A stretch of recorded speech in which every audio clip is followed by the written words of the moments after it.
sadava senin bana sadava sallalım bir dilber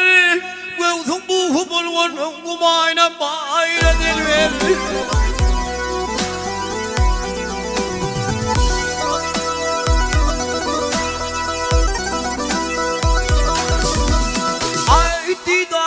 didarına teşnemen derdim der dilber tedayılın oğulu patlama hayra dilber sen var asılın oğul senin ben halayı da hayra dilber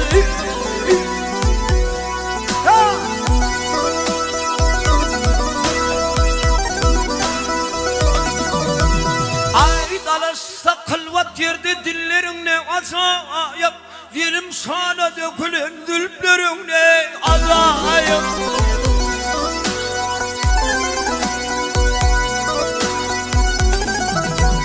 ay kustum inşama kustum nedik bileni ay bilerin avacayım arı kimin ayrılmaz ballarım ne azayım yatıylarım yapmadım bağı gel bu dilber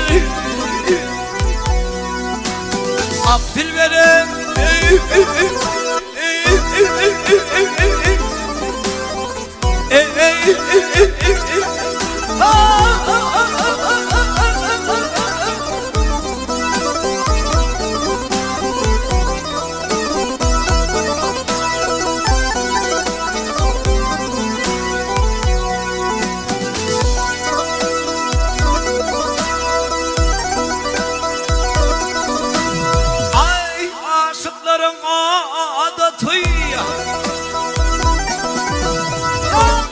aşkların adatı oyun bilen bağlıdır köküne yetirir kereşme yok neredir birbirinin aydınlayım ölüp gitser adıdır kesinlikle kulağı ne bilginim o adadır sen var açılan oğul senin ben halayı da ayran dilber Akbil verin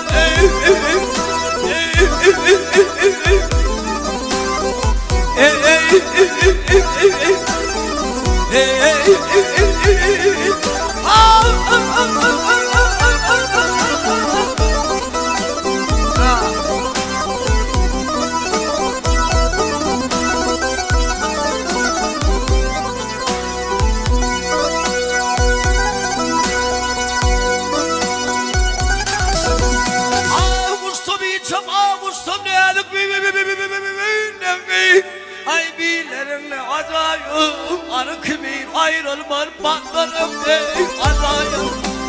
sen var açılan oğul senin ben harayı daire dilber ben günahkar dilber